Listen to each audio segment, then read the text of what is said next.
One morning in 1995, two campers were inside of their little nylon tent inside of this huge forest in Arizona when they started to hear this loud rumbling sound. So curious, they unzipped their tent and they looked in the direction the sound was coming from, and it was coming from this dirt road kind of straight up ahead of them. And at first, all they could see was this huge dirt and dust cloud kind of barreling towards them. And then in the middle of this cloud, suddenly something appeared that both of these campers knew should not have been in this forest. And so seconds later, this thing blew past them and disappeared into the trees in the other direction. And for a moment, the two campers had no idea what to do. They began to kind of rationalize why this thing was here, but before they got very deep into that conversation, they began hearing the rumbling sound again. Looked, and sure enough, the big thing was coming back. But before we get into that story, if you're a fan of the strange, dark, and mysterious delivered in story format, then you've come to the right place, because that's all we do, and we upload once a week. So if that's of interest to you, please replace the like button's maple syrup with brake fluid. Also, please subscribe to our channel and turn on all notifications so you don't miss any of our weekly uploads. Okay, let's get into today's story.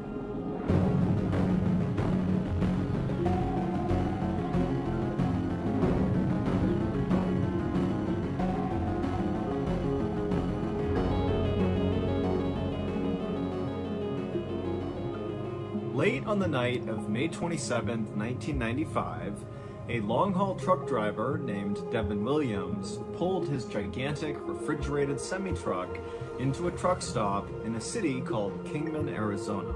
After putting his truck in park, Devin reached over and grabbed his sleeping bag off the passenger seat and began to unroll it. Devin would normally get out and use the bathroom and brush his teeth before going to sleep for the night, but this night, Devin was so exhausted that instead of going in, he just unfurled that sleeping bag and then climbed behind the front two seats of his truck and got into what's called the sleeper cab, which is an area behind the front two seats in the cab where drivers can lay down and rest. Devin had been on the road for the last 4 days, basically non-stop, and all he wanted to do was just finish this stupid route and get back home to his wife, Mary Lou, and their 3 kids in the tiny town of Americus in Kansas. Devin hated being away from his family for long periods of time, which unfortunately was part of his job, being a long-haul truck driver.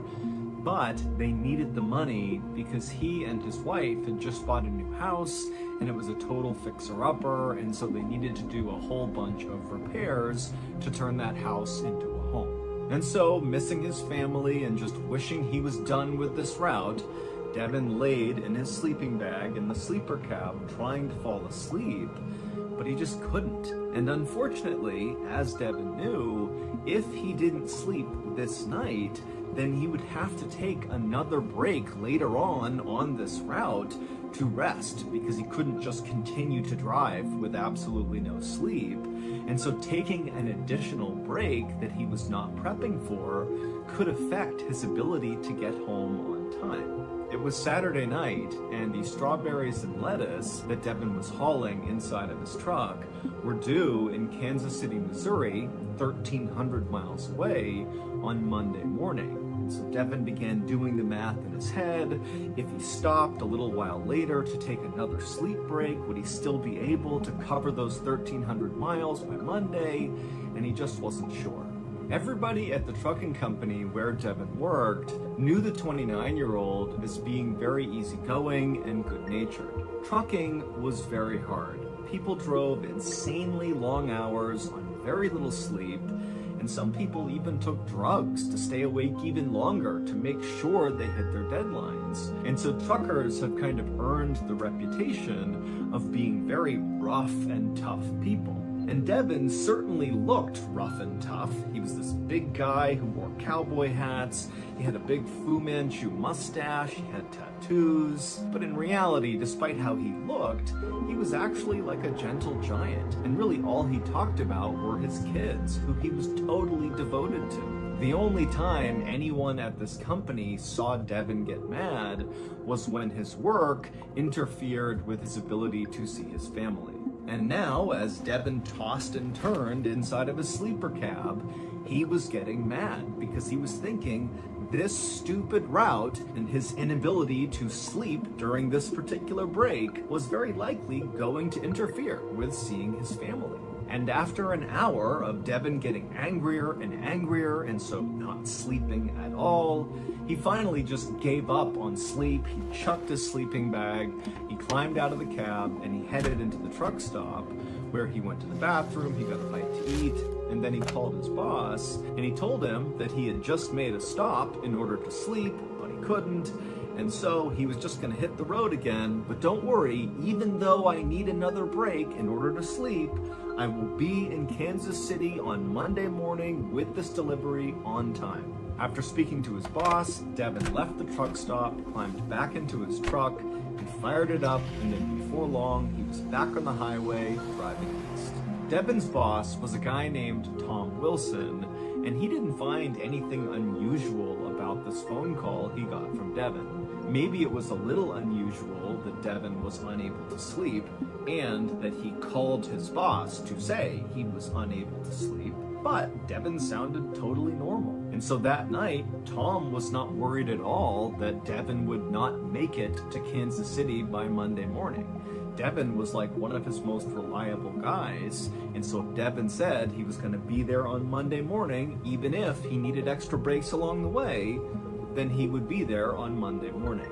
But on Monday morning, the distribution center in Kansas City, Missouri, where Devin was supposed to go and drop off the lettuce and strawberries, called Tom Wilson, and they said, "Hey, your driver's not here yet. What's going on?" Now, at first, Tom was actually really annoyed with the distribution center because he felt like, okay, the clock has just struck the deadline. Devin will likely arrive in the next few minutes, and they're prematurely calling to complain. And so Tom communicated that to the distribution center, and they said, okay, fine, we'll wait a little bit longer.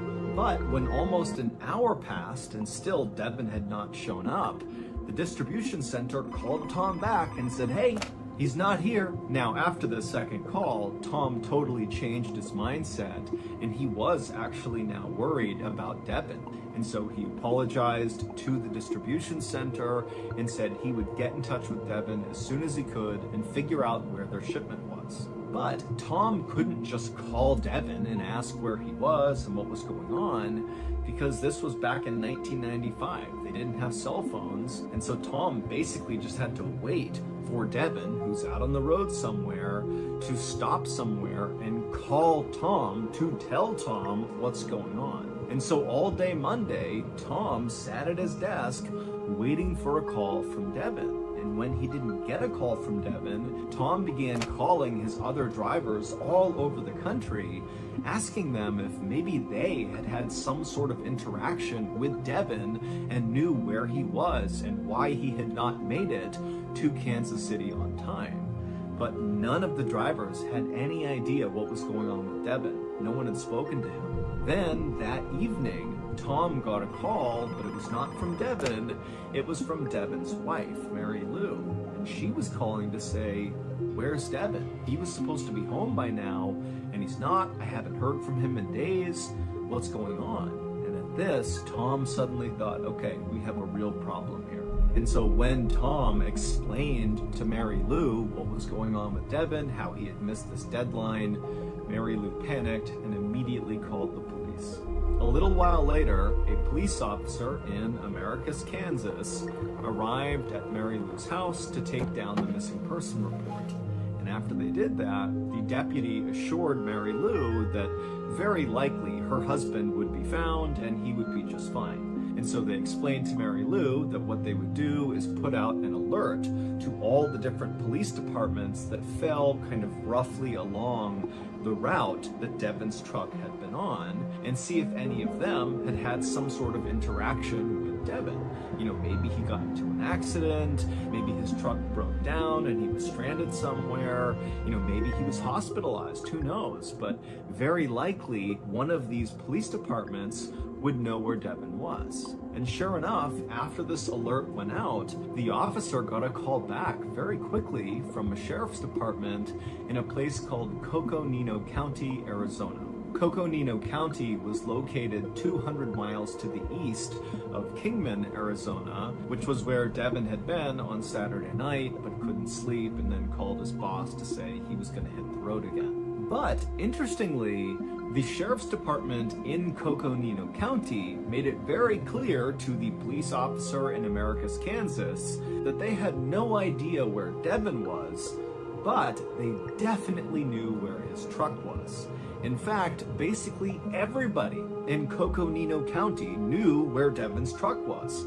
It was all anybody in that county was talking about. Because on Sunday, so the day before Devon was reported missing, somebody driving Devon's truck spent the entire day terrorizing hikers and campers inside of the Tonto National Forest in Coconino County.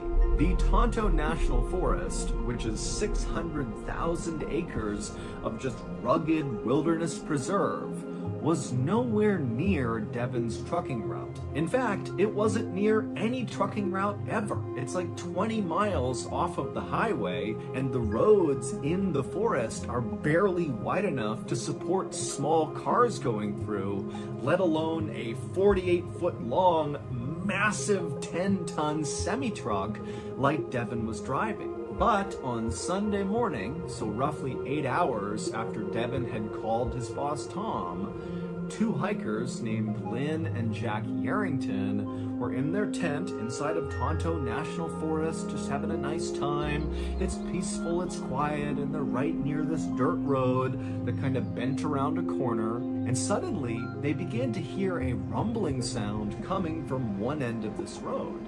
And so they were in their tent, they unzipped it, they looked out, and at first, all they saw on the road coming in their direction was this huge cloud of dust and smoke. And then through the dust and smoke came Devon's humongous truck blazing down this road at practically full speed. And at first, Jack and Lynn are like, how is this truck even in the forest? How did it get here? How did it actually manage to drive to this point? And after Devon's truck whizzed past them and blazed off in the other direction out of sight, Lynn and Jack weren't scared or worried. They were just totally confused. And so they began speculating, like, well, maybe the driver got lost and they're trying to find a place to turn around or something. And sure enough, a couple of minutes later, they heard a rumbling sound and they saw another cloud of dust, and it was Devon's truck now coming back in the other direction on this same dirt road. And so Jack and Lynn, they kind of backed up behind their tent, and they watched as this truck blazed past them again, flying out the other direction. And so in some ways, that kind of confirmed to Lynn and Jack that yes, this driver, who's definitely driving recklessly at this point, has likely gotten lost. They've managed to turn around, and now they're heading back out to the highway, and that's all this was. And then all of a sudden, as they're kind of chatting about it and laughing about it, they hear the sound of the truck coming back again. And they look up, and sure enough, there's Devon's truck barreling down the road again. Except this time, Jack and Lynn, they looked where Devon's truck was going, and they saw there was a small sedan coming up the road in the opposite direction. So Devon and the sedan are going to collide, and because this road was actually on a turn, the driver of the sedan couldn't actually see the truck, and the driver of the truck, whether it was Devon or somebody else, couldn't see the sedan. And so both drivers are driving towards each other without realizing it. And so Jack and Lynn, they jump up, they begin screaming and yelling at the driver of the truck to slow down, but the truck didn't slow down. It just continued coming down the road, and the sedan driver, he saw Jack and Lynn flailing their arms and trying to get somebody to stop on the road. And so sensing there was another car, the sedan came to a full stop, and then right in front of them, they saw this truck come barreling around the road, and so the sedan began backing up wildly, trying to get out of the way of this huge truck, and then finally, the driver of the sedan just cut the wheel and peeled off the side of the road into the brush, and right as they did, the truck, which had not slowed down at all, even though the driver could have clearly seen the sedan, just whizzed right past the sedan and would have smashed into it if the sedan had not jumped off the road. The driver of the sedan got out of the car, and when Jack and Lynn ran up to him to make sure he was okay, he would tell them that he got a good look at the driver of the truck as he drove past him, and he told them that the driver was just gripping the wheel, looking totally straight ahead, no expression whatsoever, just barreling past him. It was like he didn't even look at the sedan, he was just going. A little later that day, and not far from where this incident had just happened on this road with Jack and Lynn and this sedan, there was this family that was hiking through Tonto National Forest, and they had arrived at this big, beautiful open field in the middle of the forest, and they planned to have a picnic in this field. But as they came out of the tree line and walked into this beautiful, open, high grass meadow area, they looked out and they saw, just kind of in the middle of the field, was this huge truck that made no sense. How in the world could this truck have gotten to this meadow? They didn't know. But they clearly saw there's a truck, and the father of the family, he saw there was a man standing next to this truck, just kind of looking away from them, off at the mountains in the distance. And so this family kind of assumed that the driver of this truck had somehow gotten into this meadow, and maybe their truck was stuck, and so now they need help. And so the father told his family to stay put for a second, and then he, on his own, walked across the meadow towards this truck. And as the father got closer, he did see that very clearly the truck was stuck in the mud. And so this driver very likely is stranded. And so as he got close enough, the father yelled out to this guy and said, "Hey, do you need some help?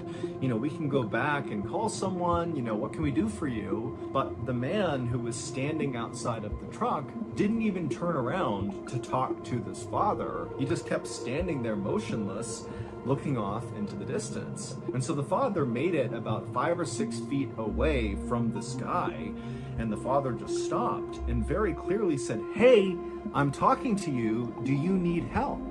And at this point, the man who was standing next to the truck, he turned around and he looked at the father. And immediately the father kind of backed up for a second because there was something off about this guy. The guy was just kind of standing there and he was staring at the father, and he opened his mouth like he was about to speak.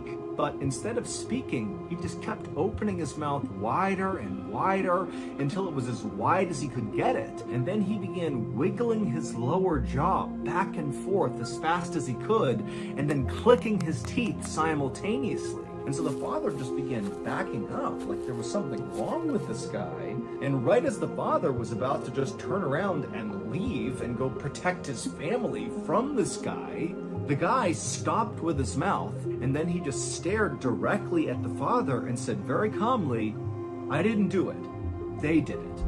Now, when the father heard this, he was already so weirded out by this guy that he didn't even have any questions to follow up with. Instead, he just turned and began running back towards his family. And so, feeling very unsettled, the family, they ran back to their car, they drove back home, and they called the police about this guy and his truck. It would take a deputy from the Coconino County Sheriff's Department a little while to finally navigate their way all the way out to this meadow where this truck and this guy apparently were. And when the deputy got there, they walked out into this meadow, and sure enough, just like the father had said, there was the truck stuck in the mud. And so the deputy began walking out to the truck, expecting to see the driver, this guy who the father had said was acting totally weird. But when the deputy got up there, he found the truck was totally abandoned. There was nobody in the cab, there was nobody nearby, it was just sitting here, but it was still running. And so the deputy tried to open up the cab, but it was locked. He did look inside, and everything looked very neat and orderly. And then he went around to the back of the truck, and he opened up the back doors, and he found the refrigeration unit was still on, and inside of this truck was lots and lots of strawberries and lettuce. So the deputy really didn't know what to make of this truck in the middle of the field, combined with this report that the father gave about this guy who was standing near it, acting totally weird. And so he just checked the license plate of the truck and he ran it against his database to see if there were any matching reports of missing trucks or missing truck drivers, but there weren't any. Because remember, this is on Sunday this is happening, and it wasn't until the next day, Monday, that Devon was reported missing, and his truck was added to a list of missing trucks and missing truck drivers. And so the Coconino County deputy just called a towing company who came out and hauled Devon's truck out of the forest. And then 24 hours later, when Devon was reported missing, the Coconino County Sheriff's Department put it all together and contacted the officer in Americus, Kansas to say, okay, we do have Devon's truck, but we don't have any other answers for you. The behavior of the man who was driving Devon's truck through Tonto National Forest was so insanely out of character for someone like Devon that it seemed totally impossible that Devon could have done this. But both Lynn and Jack Yarrington and the other people who saw this truck flying through the forest on that Sunday, they all insisted that the man they saw in the cab driving this truck matched the picture of Devin Williams. But there was absolutely no reason for why Devon would want to go to the Tonto National Forest. And even if he did want to go to this forest for some reason, he should have known that his massive semi-trailer truck was not a good choice to be driving around these narrow dirt roads in the middle of this wilderness preserve. All we know about Devon is that at the time he went missing, all he likely wanted to do was just get home to Americus, Kansas to be with his wife and 3 kids again. That's really all he cared about. The police did consider that, maybe Devon just ran away. But that theory didn't add up. Devon had no criminal record, he had a great relationship with his wife, so there were no issues there, and there were no other kind of outstanding relationship issues with friends or family. And financially, even though it was a little tight, they were doing just fine. They just wanted some extra money to fix up this house and make it really nice. It wasn't like they were struggling to put food on the table. Also, the police considered that, maybe Devon was kidnapped or something. But Devon is like this big, imposing, tattooed cowboy hat, big mustache, tough truck driver. I mean, who's gonna try to kidnap that guy? Devon also had no medical issues. He wasn't struggling with his mental health. He had no neurological abnormalities.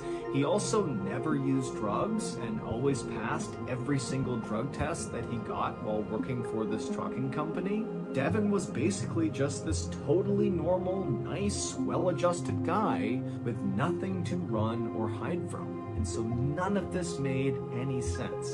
Police mounted a massive search inside of Tonto National Forest, and during the search, the couple, Jack and Lynn Yarrington, who had seen the truck barreling up and down the road and nearly collide with that sedan, they would tell searchers that they actually thought they saw Devin Williams, not in his truck, but out on foot, walking around on Monday morning, so just hours before he would have been reported missing. They said they just saw this guy wandering barefoot down the road as they were driving out of the forest, and they slowed down to ask him if he was okay, and this guy, who looked exactly like Devin Williams, responded by picking up a rock and throwing it at their car.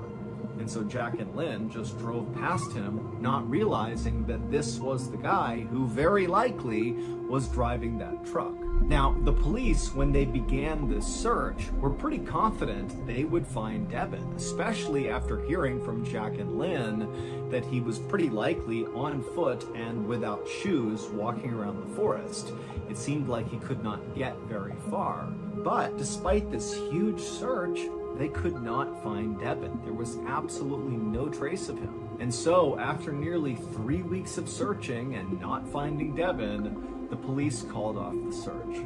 Then, on May 2nd, 1997, so almost exactly 2 years from when Devon had been reported missing, 2 hikers were walking on this trail in the middle of Tonto National Forest, right in the area where police had extensively searched for Devon 2 years earlier. These 2 hikers, they're walking on this trail, and up ahead they see there's this white thing right in the middle of the trail, just kind of sitting out. Now, this is a well-trafficked trail, and so they're wondering, what is this thing? So they walk up, and they see this white thing is a perfectly intact human skull. There's no skeleton, it's just the skull.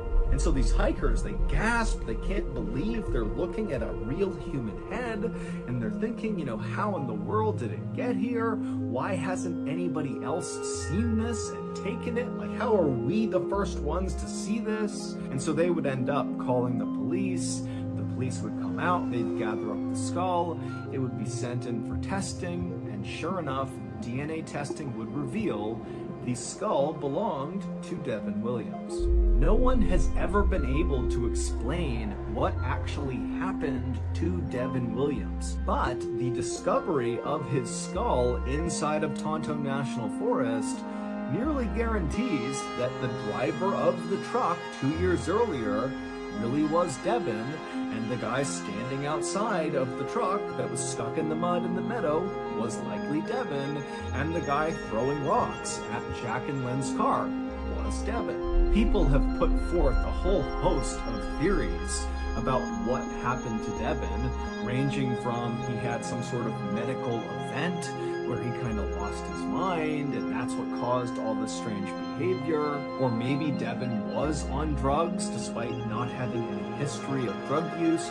Maybe he took a really strong drug and that's what caused him to do all this. And still others believe that maybe there's a paranormal element to this whole story, that perhaps Devin was contacted by aliens and that's what induced all the bizarre behavior, and then ultimately he was abducted by said aliens, and then somehow his skull wound up back on this trail in the middle of Tonto National Forest.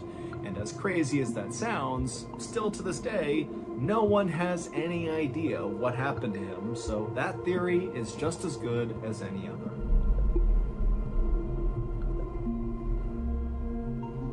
So that's gonna do it.